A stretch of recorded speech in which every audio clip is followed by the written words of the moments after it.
Markets in the US are at record highs. Are we going to have a difficult September? That's going to be the topic of today's video.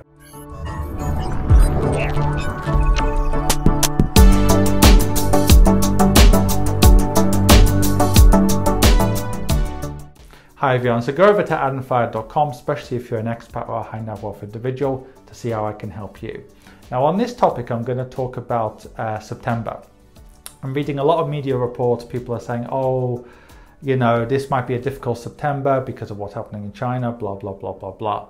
And some people have said, well, the market volatility we often see in October might happen in September. I'm going to make numerous points here. Now, number one, as I've said many times, nobody can predict these things. So last year, if you remember back to last year, October was a pretty bad month for markets. And people were very pessimistic in early November because between March and September last year, markets absolutely shot up past their pre-COVID peak, at least in the US.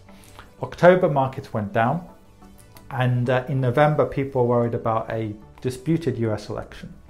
What happened? The disputed election definitely happened, but markets skyrocketed. Then they skyrocketed for a second time after the vaccine was announced. Nobody thought the markets would go up a lot after the 2020 election, or some people did. I said on many occasions that markets went up after 2016 when Trump won.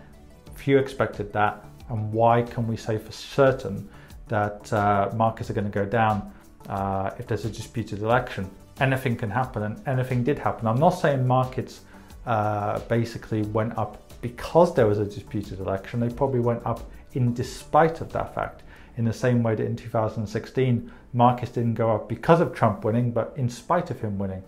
And that's often the case. There's so many unknown variables that it's very hard to say markets have gone up or down for this reason. Number two, and this is a big point I would make, is if people can come up with rules like, okay, this month is better for markets, that month is better for markets, or this month's worse, then everyone would beat the S&P 500, right? If just staying invested didn't make sense, everyone would beat the market. And in reality, staying invested longer term works. Time in the market definitely beats time in the markets, at least long term. And number three, I would say that when it comes to all of these things, including China and so on, this bad news story has been in the news for weeks now about China's crackdowns and so on. So all of those things shouldn't impact markets. I'm not saying markets will be higher in a month or lower or the same. I'm just saying I don't know. And I definitely don't think it's easy to predict in advance, because almost everyone I know who tries to predict these things gets it wrong long term. You know, there's a really good study that showed that actually when it comes to predictions, you have to be right about 74% of the occasions to actually beat the market. In other words, for every 100 moves you make in the stock market, if you're going to try to time the market, you have to get at least 74% of them right. So even if you get 70 right, 30 wrong, you're still going to lose to the market, because basically one or two of those disastrous decisions could kind of bring down your averages substantially, and you won't be in the market to you know, reinvest dividends. So that's something that people forget. It is possible sometimes to time the market, but long term, the reason it's so difficult is you have to get it right so many times. You have to get it right basically 3 out of 4 times that it's almost impossible to predict these things. How can I help you? In 2 ways. First of all, are you an expat, a high net wealth individual, or just somebody who lives in a part of the world where it's difficult to get access to quality investment solutions? In which case, go onto my website on adamfire.com and find out more.